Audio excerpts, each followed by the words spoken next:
Welcome to the Slop Temple. We pray this video helps. You begin by preparing both devices and confirming capability. On the iPhone, open Photos and pick the image you want, then tap Share. Once done, choose Copy Photo from the Share sheet. That places image data on the iPhone clipboard. Make sure the Android phone is nearby with Bluetooth and Wi-Fi on and a receiving app ready: Google Messages, WhatsApp, or a Cloud Note. This step is fast but crucial, because the next actions rely on an active clipboard and a suitable receiving target.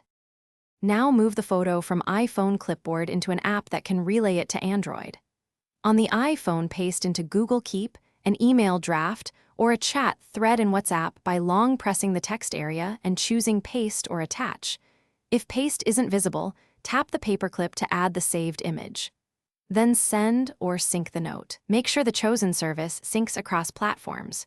Google Keep or Cloud Email will upload the image, so the Android device can download it seamlessly once the message or note syncs. Finish by opening the Android app you used and downloading or saving the synced image to the gallery. If the image doesn't appear, first refresh the app and confirm both devices are online. Make sure the sending app completed upload on the iPhone. If problems persist, re-export the photo from Photos as a JPEG and resend via chat or cloud. One key troubleshooting tip: clear the sending app's cached clipboard by copying a different small item. Then recopy the photo and repeat the transfer sequence. Thanks for watching. Consider subscribing if we helped you.